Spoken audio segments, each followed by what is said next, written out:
हूं आंचल सिंह। सोनिया सेना को बहुत बड़ा झटका लगा है। महाराष्ट्र में डिप्टी सीएम अजीत पवार की मुश्किलें बढ़ गई हैं। ईडी ने सिंचाई घोटाले और मनी लॉन्ड्रिंग के केस में जांच शुरू कर दी है। मामला दर्ज हो गया है अजीत पवार के खिलाफ।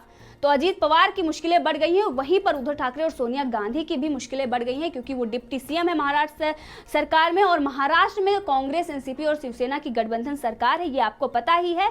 और इससे पहले आपको बता दें कि जो ये मुश्किलें आई हैं क्यों। 1999 से 2009 तक जल संसाधन मंत्री रहे अजीत पवार के खिलाफ ये हलफनामा कई आरोपों से जुड़ा हुआ है।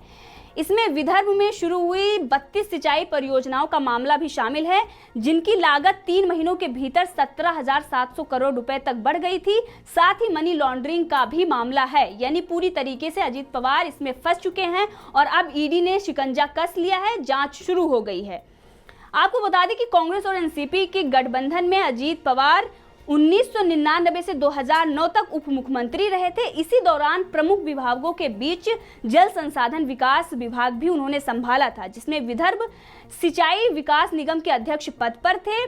बाद में 35,000 करोड़ रुपए की अव्यवस्था बरतने का आरोप लगा था और अब ईडी ने नागपुर यूनिट ने भंडारा जिले में गोसी खुर्द परियोजना की जांच शुरू कर दी है। इसकी जांच एसीबी द्वारा दर्ज मामलों पर ही आधारित है। इससे पहले ही आपको पता होगा कि एक झूठी खबर आई थी कि इनको क्लीन चिट मिल गई है, एसीबी ने क्लीन चिट दे दी है, लेकिन उस समय इनको क्लीन चिट नहीं मिली थी। और जिसके बाद जब इनको क्लीन चिट दी गई वो उस वक्त किसी मीडिया ने नहीं दिखाया, क्योंकि कांग्रेस और शिवसेना की गठबंधन सरकार में आने के बाद राज्य सरकार के अंदर ही आती है एसीबी, और उन्होंने क्लीन चिट दे दी थी। लेकिन अब केंद्र के जो अधीन है लेकिन अब ईडी ने इन पर शिकंजा कस दिया है और अब अजीत पवार की मुश्किलें बढ़ गई हैं। साथ में ही कांग्रेस और शिवसेना के लिए भी ये बहुत बड़ा झटका है।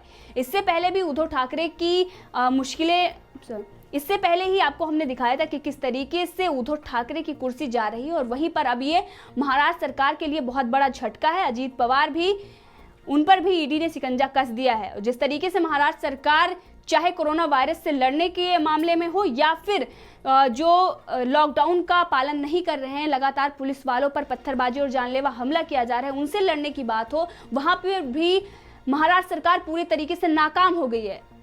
और अगर वहीं पर बात करें तो ये एक दूसरी बड़ी खबर है, जहां पर एक कांग्रेस के ही नेता ने कांग्रेस की पोल खोल दी है। आपको बता दें कि एक बहुत बड़ी खबर है और बहुत बड़ा खुलासा है इसको लेकर। कोरोना वायरस की जांच को लेकर जो टेस्टिंग कांग्रेस करती आ रही है, वो टेस्टिंग को लेकर बड़ा खुलासा हुआ है। पंजाब के मुख्यमंत्री कैप्टन अमरिंदर सिंह ने बड़ा खुलासा किया है सोनिया सेना सरकार को लेकर। उन्होंने कहा कि उन्होंने झूठ बोला है। जो श्रद्धालु पंजाब आए 3000, उनकी टेस्टिंग को लेकर उन्होंने बहुत बड़ा झूठ बोला है। उद्धव ठाकरे यानी कि सोनिया सेना की सरकार ने पंजाब की सरकार से झूठ बोला और उन्होंने कहा कि हमने 3 बार इनकी टेस्टिंग कर ली है, लेकिन उनकी टेस्टिंग नहीं की गई। तो ये बहुत बड़ा खुलासा कांग्रेस के ही नेता कांग्रेस के खिलाफ कर रहे हैं, यानी कांग्रेस को ही बेनकाब कर रही है। इससे पहले आपने देखा होगा कि किस तरीके से राहुल गांधी, रणदीप सुरजेवाला टेस्टिंग को लेकर टेस्टिंग कर रहे थे, लेकिन जहां उनकी सरकार है वहीं पर नाकामी सामने आ गई है और बड़ा खुलासा हुआ है इसको लेकर।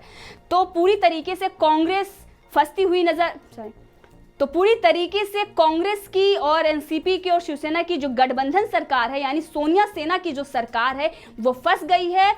और दूसरी तरफ और भी राज्यों में जहां जहां इनके लोग गए हैं, चाहे वो प्रवासी मजदूर हो या फिर श्रद्धालु हो या छात्र हो, उनके लिए भी इन्होंने झूठ बोला होगा। क्योंकि जब कैप्टन अमरिंदर सिंह जो मुख्यमंत्री हैं पंजाब के, वो जब इन पर सवाल खड़े कर रहे हैं, जब वो इन पर आरोप लगा रहे हैं, ये कांग्रेस के ही नेता होने के बावजूद, वो कांग्रेस की ही सरकार पंजाब में है और कांग्रेस की ही सरकार महाराष्ट्र में है। लेकिन ये जो बड़ा खुलासा हुआ है, इससे ये पता चलता है कि महाराष्ट्र सरकार की कितनी बड़ी नाकामी रही है कोरोना वायरस से लड़ने के लिए। इससे पहले वो पत्रकार को बिठाकर 12 घंटे तक पूछताछ करते हैं, लेकिन वहीं उनकी पुलिस जो उनके दबाव में काम कर रही है, वो कोरोना वायरस की टेस्टिंग को लेकर बिल्कुल भी सीरियस नहीं है। और चाहे वो लॉकडाउन के मामले में हो उसमें भी वो बिल्कुल भी सीरियस नहीं है। और ये जो बड़ा खुलासा हुआ है, इससे अब राहुल गांधी क्या कहेंगे इस पर, सोनिया गांधी इस पर क्या कहेंगे, रणदीप सुरजेवाला इस पर क्या करेंगे, जो मीडिया प्रभारी बन के बार बार वो टेस्टिंग की आवाज उठाते हैं, टेस्टिंग करते हैं, लेकिन आज जब उनका ही इतना बड़ा घोटाला सामने आया है, जब उनकी इतनी बड़ी नाकामी सामने आई है,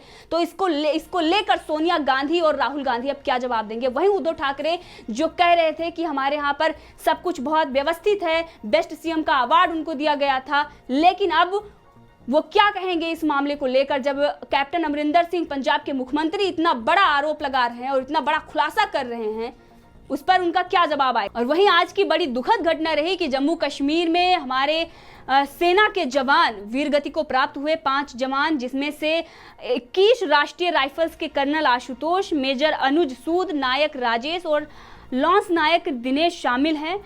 कर्नल आशुतोष को कश्मीर में बहादुरी के लिए 2 बार वीरता पदक भी मिल चुका था और कश्मीर में जाबाजी दिखाने वाले श्रेष्ठ कमांडिंग ऑफिसर्स में उनकी गिनती होती थी। और वहीं आपको बता दें कि पाकिस्तान के आतंकवादियों से मुठभेड़ होते हुए वो वीरगति को प्राप्त हुए हैं। 2 आतंकवादी इस मुठभेड़ में मारे गए, उन्होंने ढेर किया, और ये 2 आतंकवादी पाक के हैं। लश्कर ये तौबा के टॉप आतंकी हैदर हैं और वहीं पर दूसरा आतंकवादी जो ढेर हुआ। और वहीं कश्मीर में जिस तरीके से हमारी सेना ने वीरता दिखाई है, उसके बाद पूरा देश आज उनको नमन कर रहा है और उनके परिवार के साथ उनकी संवेदनशीलताएं हैं।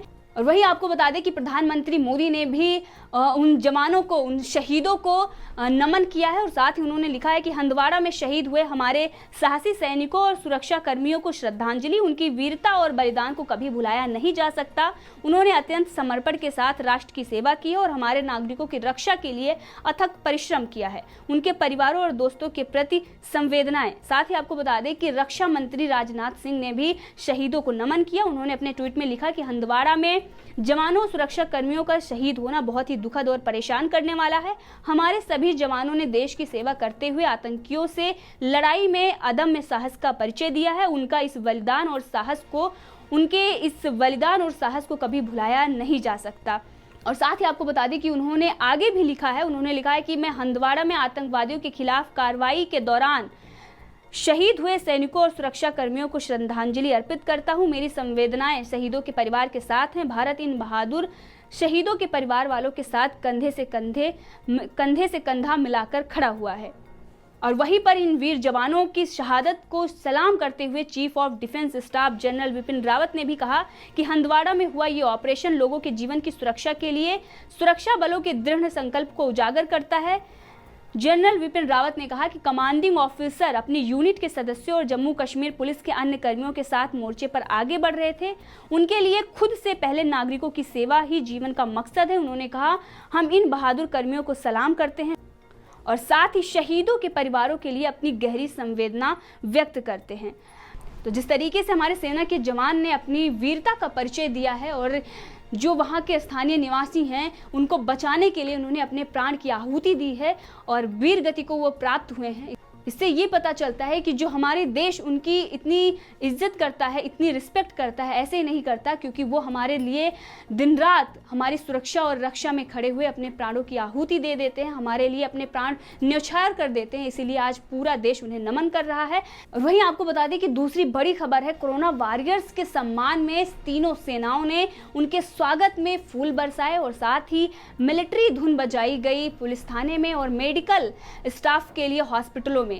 तो जिस तरीके से कोरोना वॉरियर्स लगातार काम कर रहे हैं, बिना अपनी जान की परवाह किए बिना दिन रात खड़े होकर वो हमारी सुरक्षा के लिए काम कर रहे हैं, उसके बाद सेना जो साथ में ही हमारी सुरक्षा के लिए वो तैनात है, दिन रात काम कर रही है, उसे फक्र महसूस हुआ कि हमारे साथ जो कंधे से कंधा मिलाकर कोई और खड़ा हुआ है वो है मेडिकल स्टाफ और पुलिसकर्मी। उनके सम्मान में उन्होंने उनको सम्मान देते हुए फूलों से वर्षा की। तो जो वायुसेना ने जिस तरीके से उनके सम्मान में फूलों की वर्षा की और साथ में मिलिट्री धुन बजाई गई, इससे कोरोना वॉरियर्स का और बढ़ा है और इस पर भी विपक्ष राजनीति कर रही है। उनका कहना है कि सेना प्यार का काम कर रही है, लेकिन आज जो कुछ हुआ उससे ये साफ नजर आता है कि किस तरीके से कोरोना वॉरियर्स के लिए सेना के दिल में भी उतना ही रिस्पेक्ट है जितना देश में है, क्योंकि ये दिन रात हमारे लिए काम कर रहे हैं और विपक्ष उन लोगों को बचाता आ रहा है जो कोरोना वॉरियर्स पर हमला करते हैं, जो उन पर थूकते हैं, लेकिन जो उनके उत्साह वर्धन के लिए, उनका सम्मान करने के लिए फूलों की वर्षा कर रहे हैं, उस पर वो राजनीति कर रहे हैं, उन पर वो सवाल खड़े कर रहे हैं कि वो पीआर का काम कर रही है। तो इसी सवाल के साथ आपको मैं छोड़ के जाऊंगी और अगले फिर विषय पर मिलूंगी कि क्या इस पर राजनीति होनी चाहिए। जय हिंद, जय भारत।